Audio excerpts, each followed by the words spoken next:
Welcome to River Ridge Curriculum Night for year 2019-2020. This is your introduction to 8th grade world history. I'm sure you may be asking yourself, what are they going to teach my middle schooler about ancient world history? Well, the primary content for this course pertains to the world's earliest civilizations, to the ancient and classical civilizations of Africa, Asia, and Europe. Students will be exposed to the multiple dynamics of world history, including economics, geography, politics, and religion or philosophy. Students will study methods of historical inquiry and primary and secondary historical documents.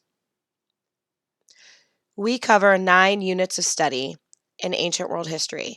We begin with historical thinking, move to origins of cultures and civilizations, ancient Mesopotamia, ancient Egypt, ancient India, ancient China, ancient Greece, ancient Rome, and then the Americas. Each unit has some overarching questions that students will be able to answer when they complete learning their curriculum.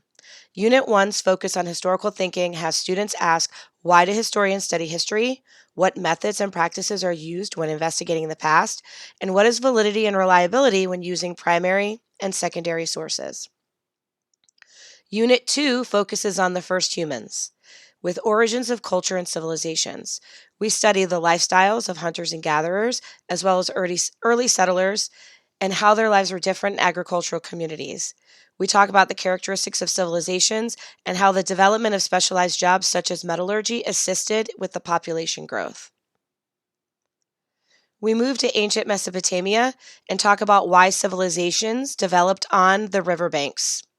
We talk about the impacts of key figures from ancient Mesopotamian civilization, their major achievements, as well as the achievements of the Phoenicians. Moving to Egypt, we talk about, once again, the important achievements and contributions of ancient Egyptian civilization, the key figures and their contributions, as well as the key beliefs of the Israelites and how they compared to others in the geographical region at that time. Leaving Egypt, we move to India. We once again discuss the achievements, like we do in all civilizations, of ancient Indian civilization, as well as the key figures. We focus on the differences between Hinduism and Buddhism, as well as the social structure of the caste system in India. Moving to China, we discuss classical and post-classical China, focusing on the achievements with each respective time period. We talk about dynasties, the contributions of each of the key figures within those dynasties, as well as the significance of the Silk Road and the maritime routes in broadening the movement of goods and ideas at that time from Asia throughout East Africa and the Mediterranean. When we get to ancient Greece, we discover that we've earned our democratic principles and concepts from this ancient civilization. We talk about their important achievements and contributions. We discuss the difference between life in Athens and Sparta, and we talk about the Hellenistic period and what those key achievements are and the contributions and key figures associated with that period. After Greece, we move to Rome. We discuss their important contributions, their key figures, as well as the basic beliefs of early Christianity and how it impacted the growth and movement of the Roman Empire.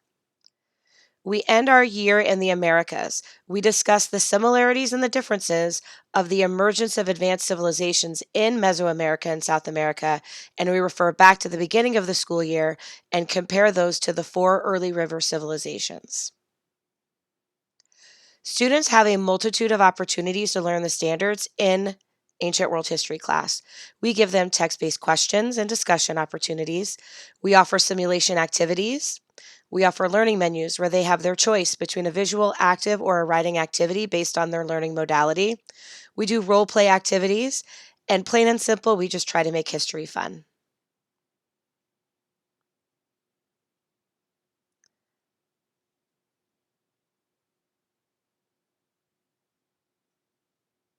Students are allowed to demonstrate a master of standards through a variety of opportunities. We have periodic standards-based tests. We have project-based activities such as brochures, posters, and essays. We have end-of-unit assessments, as well as our district-created quarterly assessments. Assessments are given to gauge learning throughout the lessons, and reteach is always offered to all students in an effort to give them success on additional attempts at assessments. Our curriculum is based on the NGSS standards. We also use a National Geographic curriculum to support our lessons. We're excited to fully immerse ourselves and your students in ancient world history next year. Please feel free to contact any of us if you have any further questions. This video will be available till the end of the year, moving into next year, so you're more than welcome to rewatch it with your student in an effort to get them excited for their 8th grade year. Have a good evening.